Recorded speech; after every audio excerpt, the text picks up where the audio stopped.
آیت نمبر 60 سے انشاءاللہ پڑھیں گے۔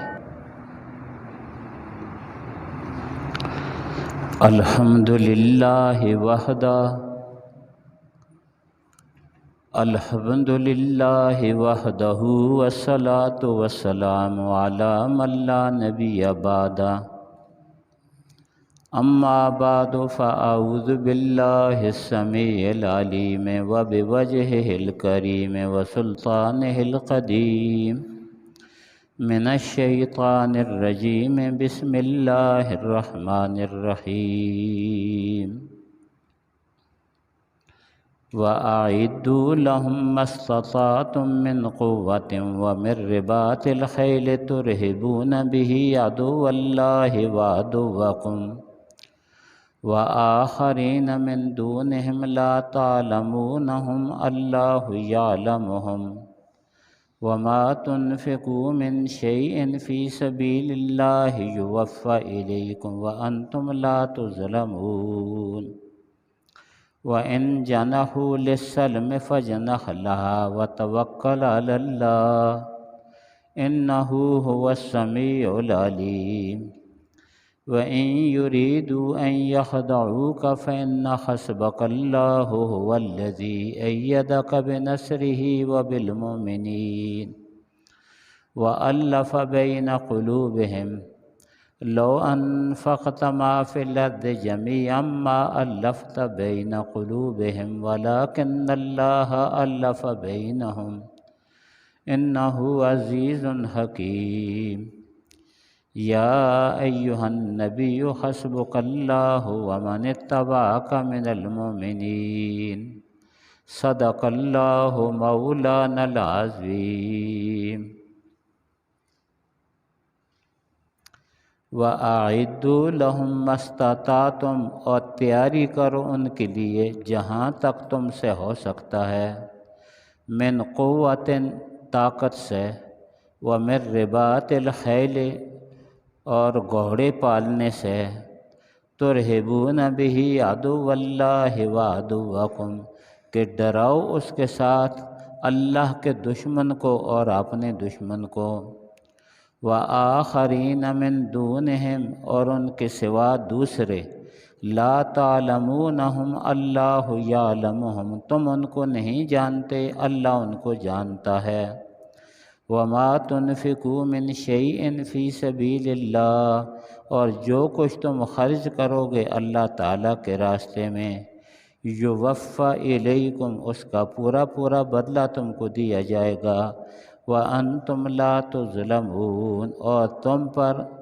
زیادتی نہیں ہوگی، وَإِنْ جَنَحُوا لِلسَّلْمِ فَاجْنَحْ لَهَا، اور اگر وہ جھک جائیں صلح کے لیے، فَاجْنَحْ لَهَا، آپ بھی اس کے لیے جھک جائیں، وَتَوَكَّلْ عَلَى اللَّهِ، اور اللہ تعالیٰ پر توکل کریں، إِنَّهُ هُوَ السَّمِيعُ الْعَلِيمُ، بے شک وہ سننے والا ہے جاننے والا، وَإِنْ يُرِيدُوا أَنْ يَخْدَعُوكَ، اور اگر وہ یہ ارادہ کریں کہ آپ کو دھوکہ دیں، فَإِنَّ حَسْبَكَ اللَّهُ، یقیناً اللہ آپ کو کافی ہے، هُوَ الَّذِي أَيَّدَكَ بِنَصْرِهِ وَبِالْمُؤْمِنِينَ، وہی ذات ہے جس نے تیری مدد کی جس نے آپ کو طاقت دی اپنی مدد سے، وَبِالْمُؤْمِنِينَ، اور مومنوں سے، وَأَلَّفَ بَيْنَ قُلُوبِهِمْ، اور الفت اور محبت ڈال دی ان کے دلوں میں، لَوْ أَنفَقْتَ مَا فِي الْأَرْضِ جَمِيعًا مَا أَلَّفْتَ بَيْنَ قُلُوبِهِمْ، اگر آپ خرچ کر ڈالتے جتنا زمین میں ہے، آپ الفت نہیں ڈال سکتے تھے ان کے درمیان، وَلَكِنَّ اللَّهَ أَلَّفَ بَيْنَهُمْ، لیکن اللہ تعالیٰ نے الفت اور محبت ڈالی، إِنَّهُ عَزِيزٌ حَكِيمٌ، بے شک وہ زبردست ہے، حکمت والا ہے، یا ایہا النبی حسبک اللہ ومن اتبعک من المؤمنین، اے نبی اللہ تعالیٰ آپ کو کافی ہے، اور ان کو جنہوں نے آپ کی تابعداری کی مومنوں میں سے، آمنت باللہ و بآیاتہ۔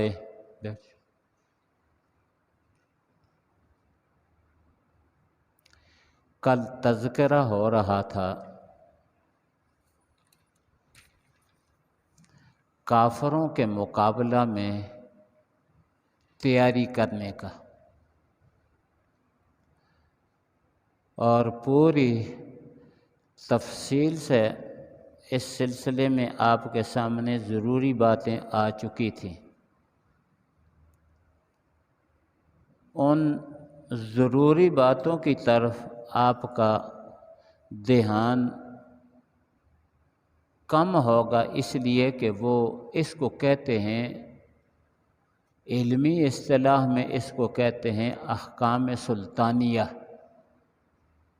جو حکمرانوں کو حکم دیا جا رہا ہے وہ، لیکن اللہ تعالیٰ کے جتنے حکم ہیں وہ حکمرانوں کو بھی اسی طرح شامل ہیں جس طرح رعایا کو شامل ہیں۔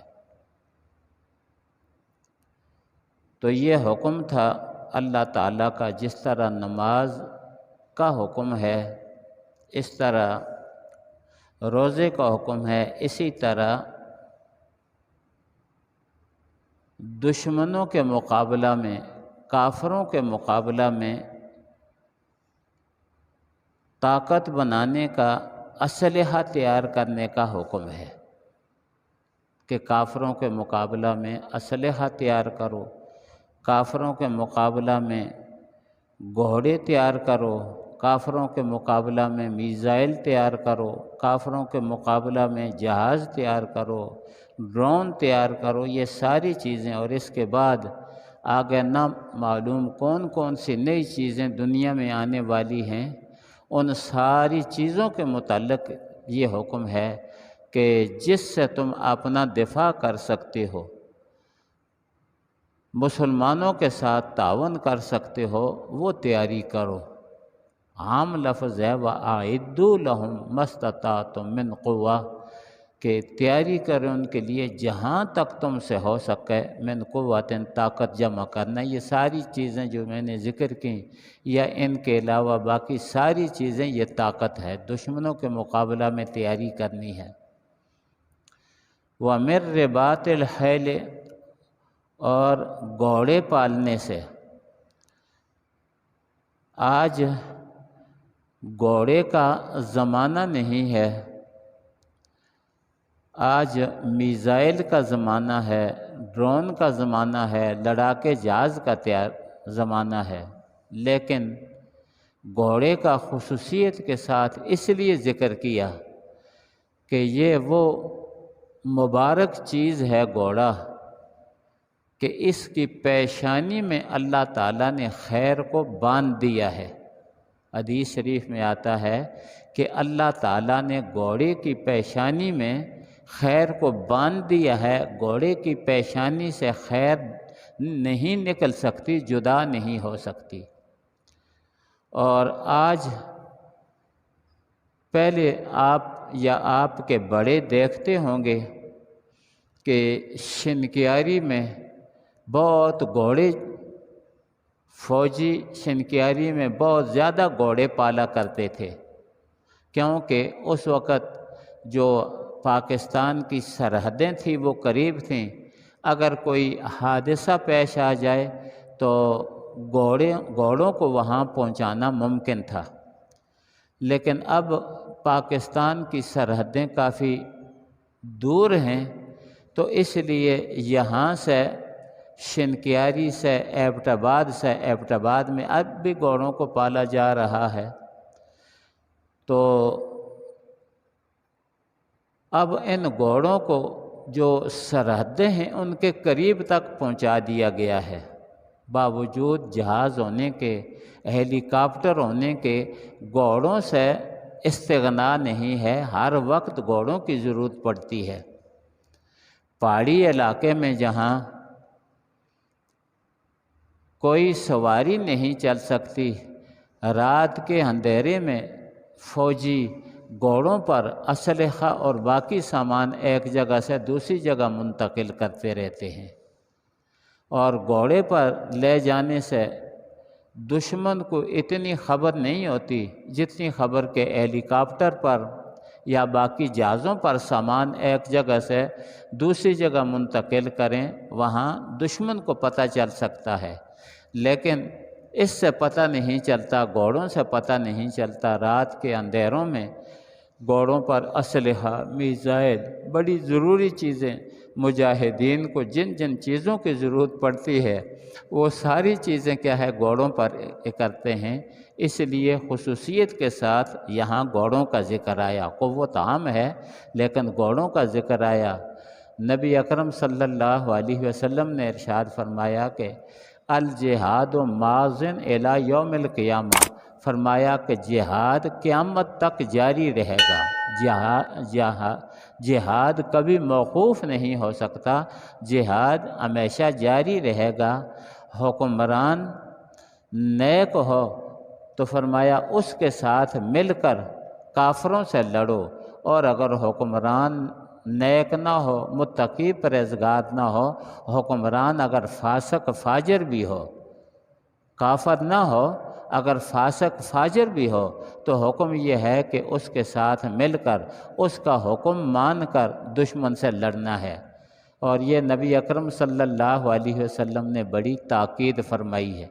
نبی اکرم صلی اللہ علیہ وسلم نے بڑی تاکید فرمائی ہے، جس طرح جہاد قیامت تک جاری ہے، اسی طرح گھوڑے کی پیشانی میں اللہ تعالیٰ نے خیر کو باندھ دیا ہے، بلکہ یہ بھی حکم دیا گیا ہے کہ گھوڑے کے دم کے بال نہ کاٹو۔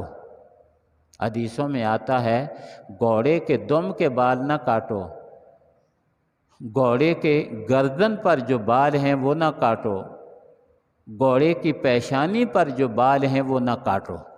نبی اکرم صلی اللہ علیہ وسلم نے یہ بال کاٹنے سے بھی منع فرمایا ہے، نہ اس کے دم کے بال کاٹو۔ اگر اس کے دم پر بال وغیرہ ہوئے تو وہ اپنے آپ سے کیڑے مکوڑوں کو، مکھیوں کو، ان چیزوں کو دور کر سکے گا۔ اسی طرح جو گردن کے بال ہیں، اس کی پیشانی کے بال ہیں، یہاں تک نبی اکرم صلی اللہ علیہ وسلم نے گھوڑے کے متعلق بڑی تفصیل سے بیان فرمایا۔ وَمِن رِبَاطِ الْخَیلِ، گھوڑے پالنے سے قوت کا ایک ذریعہ کیا ہے؟ گھوڑے ہیں۔ میں نے کہا گھوڑے تو ہیں ہی ہیں، ان سے تو استغنا نہیں ہو سکتا، لیکن ہیلی کاپٹر بھی ہیں اور لڑاکا طیارے بھی ہیں، ڈرون بھی ہیں، باقی جو ہیں یہ ساری کی ساری چیزیں قوت میں داخل ہیں۔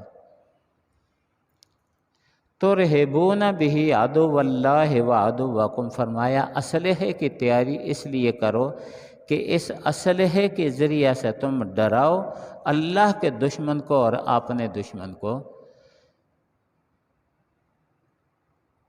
کل بھی یہ بات میں نے عرض کی تھی کہ اگر پاکستان کے پاس سارے لوگ یہ کہتے ہیں کہ اگر پاکستان کے پاس یہ اسلحہ نہ ہوتا، ایٹم بم وغیرہ نہ ہوتے، تو جو پڑوس میں ارد گرد ہمارے دشمن ہیں وہ فوراً ہم پر حملہ کر دیتے۔ تو یہ اسلحہ کسی جگہ رکھا ہوا ہے، اس جگہ کو بھی کسی کو نہیں بتلایا جا سکتا، کیونکہ دشمن سب سے پہلے اسلحے کو تباہ کرتا ہے۔ ایک دفعہ ایسے ہوا تھا، ایران نے تیار کیا تھا اسرائیل کے خلاف، تو اسرائیل نے حملہ کر کے ان کے اسلحے کو، اور جہاں ایٹم بم وغیرہ بناتے تھے ان ساری جگہوں کو اسرائیل نے تباہ کر دیا تھا، ختم کر دیا تھا۔ اور اس کے بعد آج تک اس مقام تک، کام تو ان کا شروع ہے لیکن آج تک اس مقام تک ایرانی نہیں پہنچ سکے۔ اور اب ہندوستان اور اسرائیل دونوں کی کوشش یہ ہوتی ہے، ان کی خفیہ ایجنسیوں کی یہ کوشش ہوتی ہے کہ مسلمان ملکوں میں سے صرف ایک ملک ہے پاکستان جس کے پاس ایٹم بم ہے، اس کو کسی نہ کسی طریقے سے ختم کرو۔ کبھی مہنگائی مسلط کی جاتی ہے، کبھی اور اقتصادی طور پر کمزور کیا جاتا ہے، یہ ساری کی ساری سازشیں ہیں کہ یہ جو اسلحہ ہے، ایٹم بم وغیرہ اسلحہ جو ہے مسلمان کے پاس، اس کو کسی نہ کسی طریقے سے ختم کیا جائے۔ لیکن انشاءاللہ اللہ تعالیٰ کی رحمت پر یہ امید ہے کہ کوئی کافر اس میں کامیاب نہیں ہو سکے گا، اور جو لوگ ہمارے اس اسلحے کی حفاظت میں لگے ہوئے ہیں اللہ تعالیٰ ان کی حفاظت فرمائے۔ تو مقصد اس سے کیا ہے کہ دشمن کو ڈراؤ۔ اب یہ آج تک مسلمانوں میں سے کسی نے ایٹم بم استعمال نہیں کیا، کافروں نے، امریکہ نے استعمال کیا تھا جاپان کے خلاف، آج تک وہ پوری کی پوری دنیا جاپان کی جلی ہوئی ہے، وہاں ذرا برابر سبزہ بھی نہیں پیدا ہوتا، اور اس کے بعد صدی 2 صدی تک جتنے بچے پیدا ہوتے تھے سارے کے سارے بچے معذور ہوتے تھے۔ یہ جو اسلحہ ایٹم بم استعمال ہوا اس کی وجہ سے لوگوں کی نسلوں کے اندر، لوگوں کے پیٹھوں کے اندر، نسلوں اندر کی پیٹھوں کے اندر کی نسلیں بھی تباہ ہو گئی تھیں۔ تو یہ صرف یہ ہے کہ دشمن کو اگر بہت مجبوری ہو جائے استعمال کرنا پڑے تو دشمن بھی کچھ سوچ کر ساری چیزوں کو مد نظر رکھ کر ایسا حملہ کرے گا جس میں مسلمانوں کو ایٹم بم استعمال کرنے کی ضرورت پڑے۔ تو فرمایا اصل مقصد کیا ہے؟ ترہبون بہ عدو اللہ و عدوکم، اس سے تم ڈراؤ اللہ کے دشمن کو اور اپنے دشمن کو۔ میں نے کہا یہ احکام سلطانی ہیں، حکومت کے لیے یہ حکم ہے، لیکن تمام مسلمان اس میں شامل ہیں۔ وآخرین من دونہم، فرمایا آپ کے اس دشمن کے علاوہ باقی جو دشمن ہیں ان کو بھی ڈراؤ۔ لا تعلمونہم اللہ یعلمہم، فرمایا ان دشمنوں کو تم نہیں جانتے، اللہ ان دشمنوں کو جانتا ہے۔ اور یہ بات یاد رکھو کہ اسلحہ تیار کرنا، جہاد کرنا، ایٹم بم بنانا، اس کے لیے بڑے مال کی ضرورت ہے۔ اس کے لیے کس کی ضرورت ہے؟ یہاں اس مقام پر پہنچ کر، جہاد کے اس مقام پر پہنچ کر پھر مال کا کتنا مال خرچ ہونا ہے، پھر وہ حساب کتاب رہ جاتا ہے۔ پھر وہ حساب کتاب رہ جاتا ہے کہ کتنا مال خرچ کرنا ہے، اور اس کے لیے سالانہ بجٹ کتنا ہونا چاہیے، یہ کوئی بھی نہیں بتلا سکتا، اس لیے کہ یہ چیزیں ایسی ہیں کہ جہاد کے مقام پر ایٹم بم کی تیاری یا باقی چیزیں، یہ ایسی چیزیں ہیں کہ جن پر حساب نہیں لگایا جا سکتا۔ یہ کبھی چھپا کر کسی کو دینا پڑتا ہے ٹیکنالوجی حاصل کرنے کے لیے، کبھی اس کے لیے پیسہ پاس نہ ہو تو مہنگائی کرنی پڑتی ہے۔ ہماری اکثر حکومتیں جو پہلے گزر چکیں، ان کے دور میں اگر مہنگائی کی لہر آئی ہے تو اس کا اصل سبب یہی تھا کہ جہاد کی تیاری میں، دشمن کے خلاف جہاد کی تیاری میں مصروف تھے، اور لوگوں پر ٹیکس وغیرہ لگا کر، مہنگائی مسلط کر کے لوگوں پر جہاد کے لیے تیاری کرتے رہے۔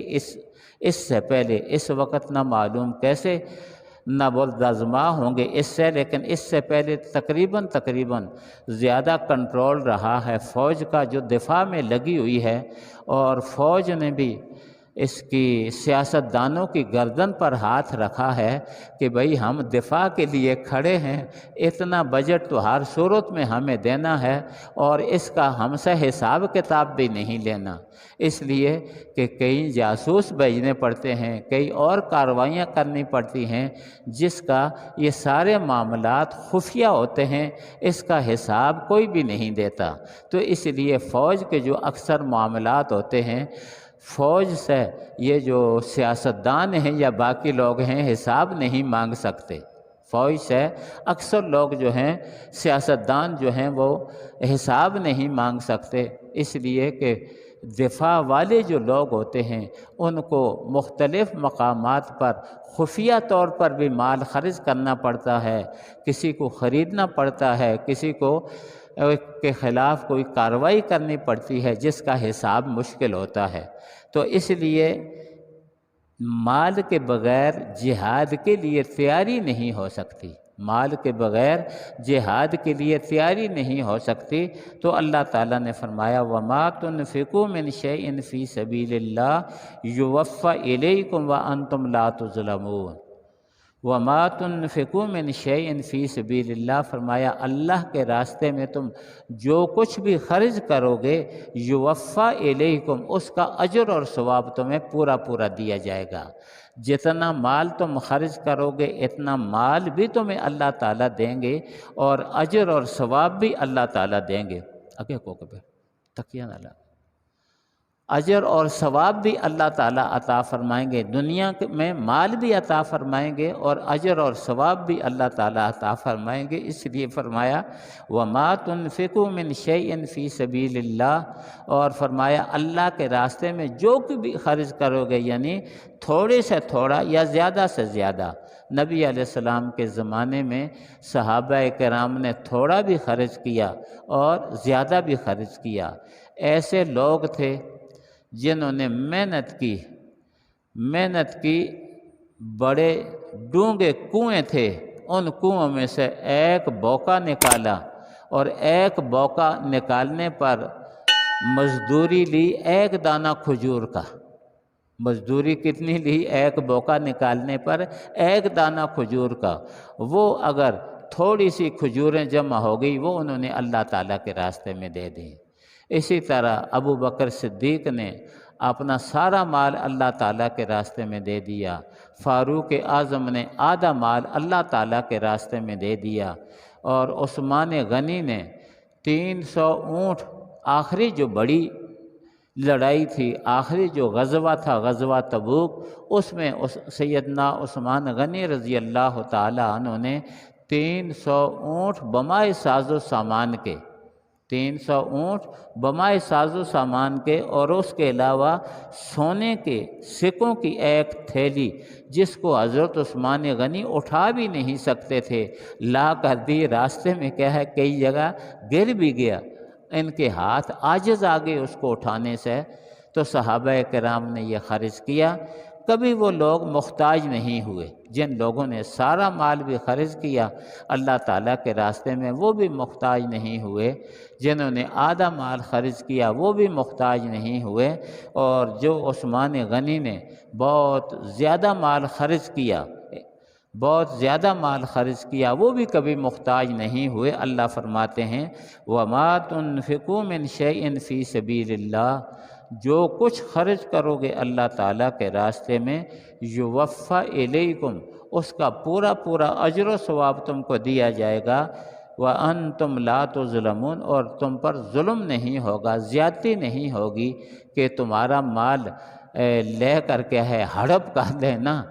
یہ اللہ تعالیٰ تمہیں ثواب دینا چاہتے ہیں تاکہ اللہ تعالیٰ تمہارے ذریعے سے مال خرچ کرتے ہیں، ورنہ اللہ تعالیٰ ویسے بھی دے سکتے ہیں، غریبوں مسکینوں کو اللہ تعالیٰ دے سکتے ہیں، جہاد میں اللہ تعالیٰ حالات کو بنا سکتے ہیں سارے، لیکن تمہارے ذریعے سے مال خرچ کروا کر اللہ تعالیٰ تمہیں اجر اور ثواب دینا چاہتے ہیں۔ یہ سارے احکام سلطانی ہیں۔ فرمایا وَإِن جَنَحُوا لِلسَّلْمِ فَاجْنَحْ لَهَا وَتَوَكَّلْ عَلَى اللَّهِ، اگر کافر اور مخالف جھک جائیں صلح کے لیے تو آپ صلح سے انکار نہ کریں۔ اللہ تعالیٰ نبی علیہ السلام کو اور نبی علیہ السلام کے جو نائبین ہیں، جو نبی علیہ السلام کے نائب ہیں، حکمران ہیں، ان کو یہ حکم دیا گیا وَإِن جَنَحُوا لِلسَّلْمِ، اگر کافر جھک جائیں صلح کے لیے فَاجْنَحْ لَهَا، تو بھی جھک جا، اس لیے کہ یہ جو قوموں کے ساتھ معاہدے ہوتے ہیں صلح کے یا جنگ کو توڑنے کے، یہ عوام نہیں کر سکتے، یہ حکمرانی کرتے ہیں۔ اس لیے یہ جو احکام ہیں ان احکام کو کہتے ہیں احکام سلطانیہ، احکام سلطانیہ، کیونکہ اب ہم جیسے بھی ہوں، جتنے بھی زیادہ ہوں، ہم بغیر حکومت کے کسی دوسرے ملک کے ساتھ کوئی معاہدہ نہیں کر سکتے۔ یہ معاہدہ کرنا حکومتوں کا کام ہے۔ اسی لیے ساری عمر علماء کی یہ کوشش رہی ہے، دینداروں کی یہ کوشش رہی ہے کہ جو ہمارے حکمران ہوں وہ دیندار ہوں، جو ہمارے حکمران ہوں وہ دیندار ہوں، کہ کہیں جہالت کی وجہ سے، اپنے بے دینی کی وجہ سے کہیں کسی کے ساتھ ایسا معاہدہ نہ کر دیں کہ جس کی وجہ سے مسلمانوں کو نقصان پہنچتا رہے۔ ایسا معاہدہ نہ کر دیں حکمران جس سے مسلمانوں کو نقصان ہو۔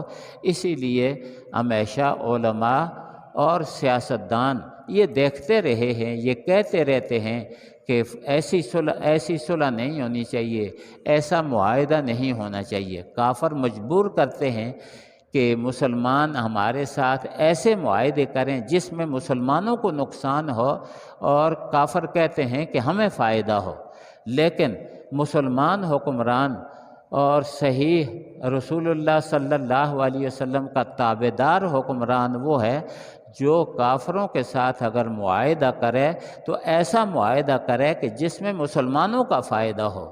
یہ نہ ہو کہ کافروں کا فائدہ اور ساری مسلمانوں کی چیزیں کیا ہے مسلمانوں کو باندھ کر کافروں کے ہاتھ میں دے دے، ایسا نہ ہو۔ اس لیے کوشش یہ ہوتی ہے کہ ہمیشہ حکمران اچھے آئیں، کہ ان کے معاہدہ کرنا ان کا کام ہے۔ دنیا کے ساتھ جنگ کرنا، دنیا سے کیا ہے جنگ کو بند کرنا، معاہدے کرنا، یہ حکمرانوں کا کام ہے۔ اچھے حکمران ہوئے تو اچھے معاہدے کریں گے جو مسلمانوں کے مفاد میں ہوں گے، برے حکمران ہوئے تو برے معاہدے کریں گے جس میں مسلمانوں کو نقصان ہوگا۔ وَإِن جَنَحُوا لِلسَّلْمِ فَاجْنَحْ لَهَا، اگر دشمن جھک جائے صلح کے لیے تو آپ بھی جھک جائیں۔ وَتَوَكَّلْ عَلَى اللَّهِ، اور اللہ تعالیٰ پر توکل اور بھروسہ کریں۔ إِنَّهُ هُوَ السَّمِيعُ الْعَلِيمُ، بے شک وہ سارا کچھ سننے والا ہے، سارا کچھ جاننے والا ہے۔ وَإِن يُرِيدُوا أَن يَخْدَعُوكَ، اگر دشمن یہ چاہیں آپ کے ساتھ صلح کر کے کہ آپ کو دھوکہ دیں، فرمایا اس میں بھی آپ پرواہ نہ کریں، آپ اپنی رائے کے مطابق صلح کر لیں۔ اگر وہ دھوکہ دینا چاہے تو یاد رکھنا فَإِنَّ حَسْبَكَ اللَّهُ، اللہ آپ کو کافی ہے۔ فَإِنَّ حَسْبَكَ اللَّهُ، اللہ آپ کو کافی ہے۔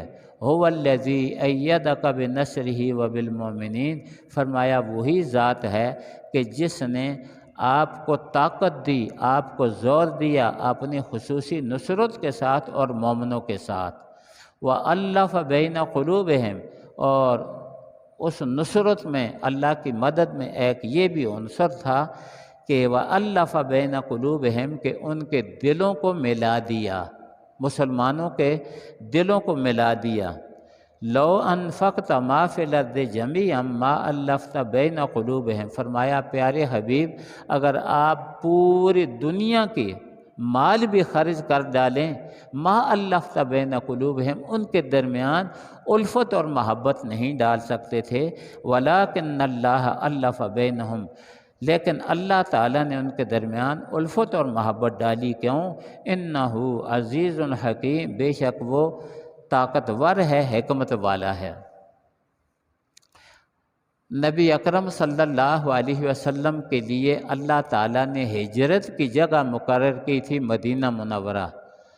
آپ کو خواب میں بھی وہ جگہ دکھا دی گئی تھی، معراج کو جاتے ہوئے بھی وہ جگہ نبی اکرم صلی اللہ علیہ وسلم کو مدینہ منورہ دکھا دیا گیا، اور پہلے بھی خواب میں دکھا دی گئی تھی یہ جگہ۔ مدینہ منورہ میں 4 قومیں آباد تھیں، مدینہ منورہ میں 4 قومیں آباد تھیں۔ 2 قومیں تھیں عربوں کی، اوس اور خزرج، اور 2 قومیں تھیں یہودیوں کی، بنو نذیر اور بنو قریظہ۔ یہ جو اوس اور خزرج ہیں یہ حقیقت میں یمن سے گئے تھے۔ یمن اس وقت میں بڑا آباد ملک تھا۔ نبی اکرم صلی اللہ علیہ وسلم کی بعثت سے، آپ کی پیدائش سے پہلے یمن سارے عرب میں بہت زیادہ آباد ملک تھا۔ سورہ سبا میں اس کے باغوں کا ذکر آتا ہے، وہاں جو ڈیم بنائے تھے انہوں نے، اس کا ذکر آتا ہے سورہ سبا میں، لَقَدْ كَانَ لِسَبَإٍ فِي مَسْكَنِهِمْ آیَةٌ، وہاں ذکر آتا ہے بڑے آباد ملک تھے۔ جب بے دین ہو گئے تو اللہ تعالیٰ نے ان کو معاشی طور پر کمزور کرنے کے لیے اللہ تعالیٰ نے ان کے ڈیم کو توڑ دیا۔ ڈیم پر اللہ تعالیٰ نے چوہے مسلط کر دیے، چوہے نے مٹی کو کھینچ کر ایسے حالات بنا دیے کہ ایک جھٹکا آیا، ڈیم تباہ ہو گیا۔ آگے جو سارے باغات تھے وہ سارے باغات بھی تباہ ہو گئے۔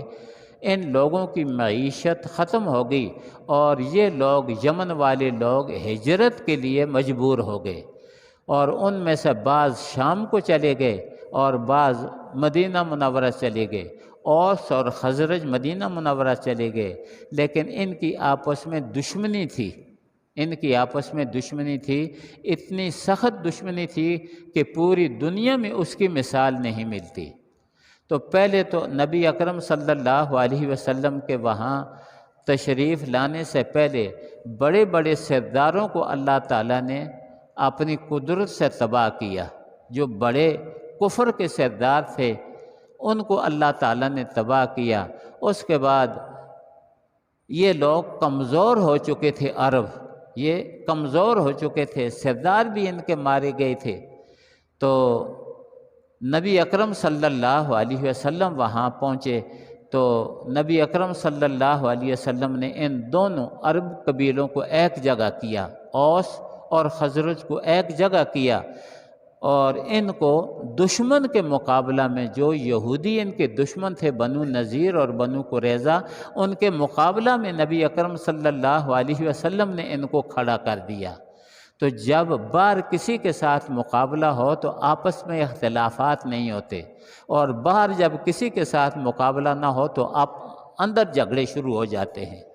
تو ان کی دشمنی کا رخ نبی اکرم صلی اللہ علیہ وسلم نے یہودیوں کی طرف موڑ دیا اور ان کو ایک کر دیا۔ یہودیوں نے کئی دفعہ کوشش کی کہ ان کو توڑیں۔ قرآن شریف میں 2-4 جگہ اس کا ذکر آتا ہے کہ یہودیوں نے کوشش کی کہ ان کے اندر اختلاف ڈالیں، لیکن نبی اکرم صلی اللہ علیہ وسلم کی موجودگی کی وجہ سے ان میں اختلاف نہیں آ سکا۔ جہاں آپ نے دیکھا کہ یہاں سے جھگڑا شروع ہو رہا ہے، فوراً نبی علیہ السلام پہنچ گئے اور ان کو ایک کیا۔ اللہ تعالیٰ اس چیز کو یہاں ذکر فرماتے ہیں، اللہ تعالیٰ اس چیز کو یہاں ذکر فرماتے ہیں۔ فرمایا فَإِنَّ حَسْبَكَ اللَّهُ، اللہ آپ کو کافی ہے، هُوَ الَّذِي أَيَّدَكَ بِنَصْرِهِ، وہی ذات ہے جس نے آپ کو طاقت دی اپنی مدد سے، وَبِالْمُؤْمِنِينَ، اور مومنوں کے ساتھ کس طرح، وَأَلَّفَ بَيْنَ قُلُوبِهِمْ، جو ایک دوسرے کے خون کے پیاسے تھے، ایک دوسرے کو بیعزت کرنے والے تھے، ایک دوسرے کے لیے تباہ کرنے والے تھے، فرمایا ان کے دلوں کو جوڑ دیا۔ اوس اور خزرج کے دلوں کو اللہ تعالیٰ نے جوڑ دیا۔ اللہ فرماتے ہیں پیارے حبیب، لو انفقت ما فی الارض جمیعا ما الفت بین قلوبہم، اگر آپ جو کچھ زمین میں ہے وہ سارے کا سارا بھی خرچ کرتے تو آپ ان کے دلوں کو نہیں جوڑ سکتے تھے، ولکن اللہ الف بینہم، لیکن اللہ تعالیٰ نے ان کے دلوں کو جوڑا۔ کیوں؟ انہ عزیز حکیم، وہ زوراور ہے، طاقتور ہے، وہ سارا کچھ کر سکتا ہے۔ کیوں جوڑا؟ اللہ کی حکمت تھی کہ اپنے نبی کی دین کو آگے پہنچائیں۔ یا ایہا النبی حسبک اللہ ومن اتبعک من المؤمنین، اللہ آپ کو بھی کافی ہے، اور جن مسلمانوں نے آپ کی تابعداری کی، جن مومنوں نے آپ کی تابعداری کی، ان کو بھی اللہ کافی ہے۔ آپ اللہ پر توکل اور بھروسہ کر کے اللہ تعالیٰ کے دین کا کام کرتے رہیں، جہاد کرتے رہیں۔ و آخر دعوانا ان الحمد للہ رب العالمین۔